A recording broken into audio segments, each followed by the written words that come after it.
Bonjour, Pascal Bernard de Hypnothérapie. Alors aujourd'hui, une autre petite capsule pour comprendre encore ce qu'est hypnothérapie et ce concept novateur. Aujourd'hui, je vais aborder le sujet du yin et du yang. Tout le monde connaît le yin et le yang, le principe de la complémentarité et non pas de l'opposition. Vu sous l'angle de hypnothérapie, comment je l'utilise pour aider les personnes dans leur développement et la résolution de leur trauma, ce qui est vu en formation. Mais il faut comprendre comment tout ceci se manifeste. Alors, une fois de plus, je vais vous dire que c'est du simple bon sens. Le principe de la création de base. Le yin et le yang, c'est toujours le soleil et la lune, la droite et la gauche, le haut et le bas, la terre et le ciel, l'homme et la femme. Tout ceci étant complémentaire et permettant la création.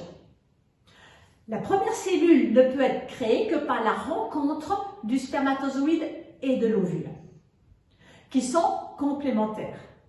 Cette première cellule va donc accueillir l'énergie yang du spermatozoïde et l'énergie yin de l'ovule. Et cette première cellule sera constituée en permanence de cette double énergie yin et yang, qui sera une onde de vie qui va circuler en permanence dans notre corps humain, dans nos cellules, dans nos organes. Donc, à partir du moment où nous devons accompagner une personne sur son évolution, nous devons en permanence tenir compte qu'à l'intérieur de la personne, les deux énergies circulent. Et la manifestation des résultats d'un trauma se fait toujours dans cette conception de bon sens que le trauma se crée par rapport à une information yin et yang. Alors, pour vous donner un exemple simple mais concret, quand une personne a un accident de voiture, l'accident de voiture va être une énergie yang. C'est un accident, c'est une mémoire, une empreinte factuelle. Ensuite, la personne, suivant ses mémoires transgénérationnelles ou les mémoires de sa vie, le terrain, le contexte de cet accident, va coder l'information sur un niveau psycho, émotionnel, affectif et énergétique.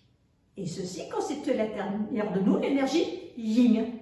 Donc la création du trauma, c'est l'association de la mémoire et de la manière dont la personne perçoit ce trauma et comment cette perception du trauma va déstabiliser l'énergie yin-yang à l'intérieur de la personne. Voilà, encore du bon sens. Je vous attends pour la prochaine capsule. Je vous remercie une fois de plus de m'avoir écouté jusqu'au bout. À très bientôt. Au revoir.